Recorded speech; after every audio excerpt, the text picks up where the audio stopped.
बुद्धिमान व्यक्ति बहुत बातें नहीं जानता। जो बहुत बातें जानता है वह बुद्धिमान नहीं। बुद्धिमान व्यक्ति एक ही बात जानता है। उसका सारा जानना एक का ही जानना है। वो हजार ढंग से वही कहता है, वो एक ही कहता है।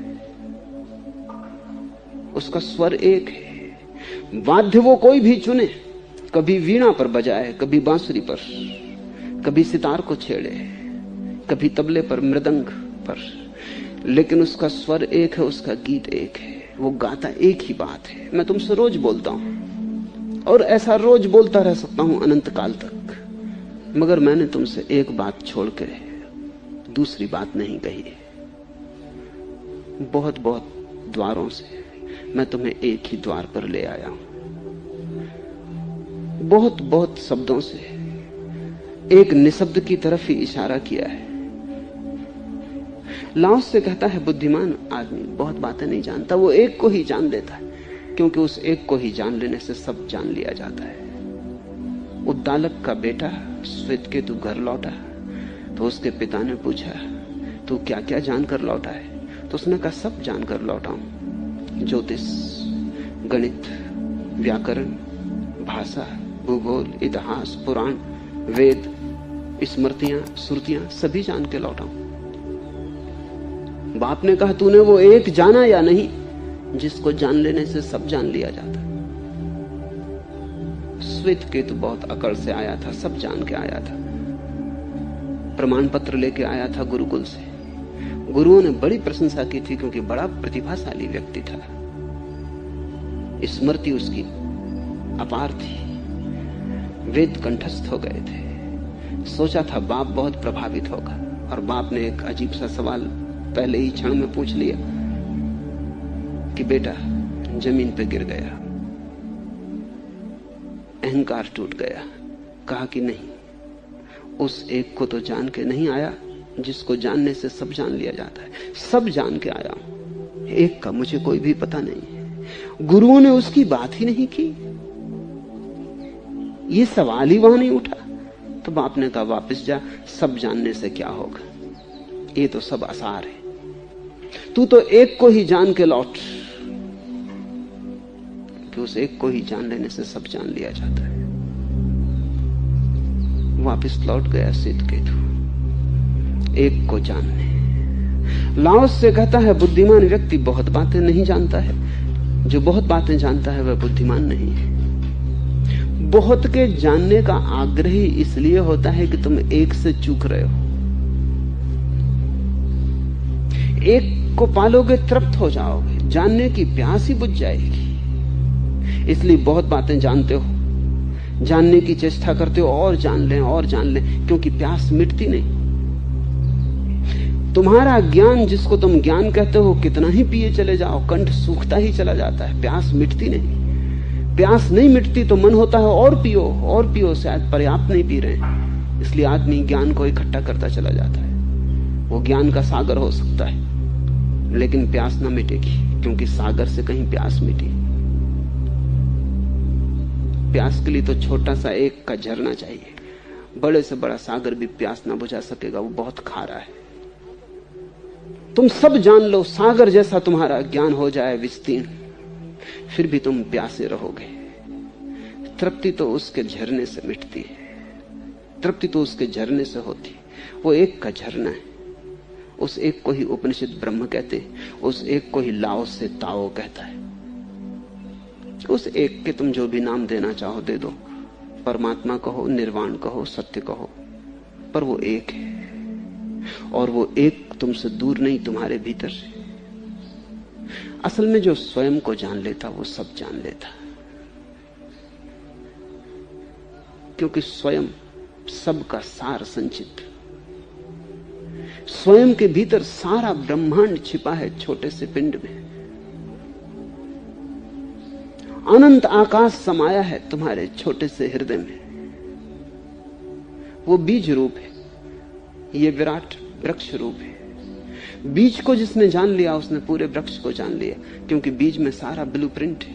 पूरे वृक्ष की एक एक पत्ती छिपी, अभी प्रकट नहीं हुई है, छिपी है। तुम्हारे भीतर सारा ब्रह्मांड छिपा है। इसलिए उपनिषद कहते हैं तत्वमसि, वह तुम ही हो। ये श्वेतकेतु जब गुरु के पास गया तब ये वचन बोला गया। श्वेतकेतु वापस लौटा, उसने गुरु से कहा, उदास होकर, चिंतित होकर इतना सब सीखा, लेकिन पिता प्रसन्न न हुए। और उन्होंने एक सवाल किया जिसका मैं जवाब न दे पाया। उन्होंने पूछा, उस एक को जाना जिसको जानने से सब जान लिया जाता है? गुरु ने कहा, तत्वमसि श्वेतकेतु, वह तू ही है श्वेतकेतु, जिस एक की तेरे पिता ने बात उठाई। अच्छा हुआ तू वापस लौट आया, क्योंकि हम उस एक का इशारा तभी कर सकते हैं जब कोई प्यासा होके आए। इसके पहले तूने और सबके जानने के लिए चेष्टा की, जिज्ञासा की, वो तूने जाना। अब तू एक की जिज्ञासा लेके आया, अब तू उसे भी जान लेगा, लेकिन वो तू ही है। इसलिए कहीं और नहीं जाना है, भीतर जाना है। किसी और से नहीं पूछना है, भीतर डूबना है। अब शास्त्र बेकार है, उच्छिष्ट है। अब वेदों में कुछ सार नहीं, क्योंकि वो तो निःशब्द है, वहां तो मौन में उतरना है। बुद्धिमान एक को जानता है और एक को जान के सबको जान लेता है। बुद्धिहीन अनेक को जानता है और अनेक को जान जान के एक को भी खो देता है। एक साधे सब सधे, और जिसने एक को साध लिया उसने सब साध लिया, और जिसने अनेक को साधना चाहा वो 3 13 बांट हो गया, वो खंड खंड हो गया, वो अनेक के साथ अनेक हो गया।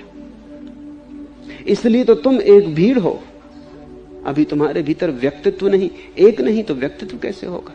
तुम तो एक भीड़ हो, बहुत तरह के लोग तुम्हारे भीतर हैं। सुना है मैंने कि बायजीद जब अपने गुरु के पास गया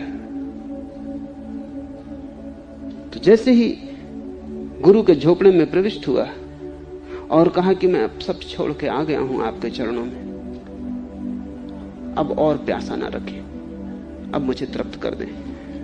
बायजीद के गुरु ने ऐसा चारों तरफ देखा, सन्नाटा था और कोई ना था, बायजीद खड़ा था। और गुरु ने कहा, तू आ गया वो तो ठीक, लेकिन ये भीड़ क्यों साथ लेके आया है? वहां कोई था ही ना। बायजीद ने लौट के पीछे देखा खुद भी कि कोई भीड़ है, आसपास कोई भी ना था। बायजीद ने कहा, कैसी भीड़, मैं बिल्कुल अकेला आया हूं। बायजीद के गुरु ने कहा, आंख बंद कर और भीड़ को पाएगा। और कहते हैं बायजीद ने आंख बंद की और भीड़ को पाया, क्योंकि तुम अभी एक नहीं हो, बहुत हो। पत्नी के सामने तुम्हारा कोई और चेहरा है,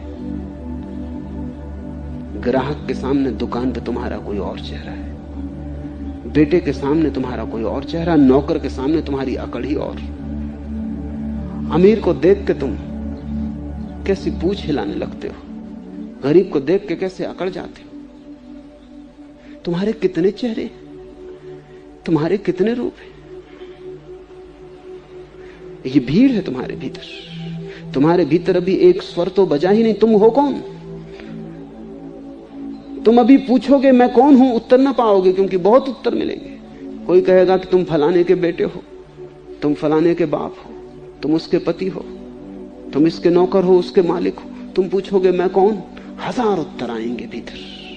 उत्तरों से घाटी गूंज उठेगी, उनमें से कोई भी उत्तर सही नहीं है, क्योंकि एक ही तुम हो सकते हो। ना तो तुम किसी के पति हो और ना किसी के मित्र, ना किसी के शत्रु। इन सब को छोड़ो, तुम अपने में क्या हो? ये तो दूसरों से संबंध है, ये तुम्हारा होना नहीं है, ये तुम्हारा अस्तित्व नहीं है, तुम्हारा स्वरूप नहीं है। ये तो नाटक में मिले तुम्हें अभिनय है। कभी बाप हो, कभी बेटे हो, कभी मित्र हो, कभी शत्रु हो, ठीक है, लेकिन ये तुम नहीं हो। तुम्हारा मौलिक स्वरूप क्या है, जो तुम जन्म के पहले थे, जो तुम मरने के बाद होगे, जो तुम समाधि के एकांत में होगे, वो तुम कौन हो? जो उस एक को जान लेता है, जो जान लेता है मैं कौन हूं, उसने सब जान लिया।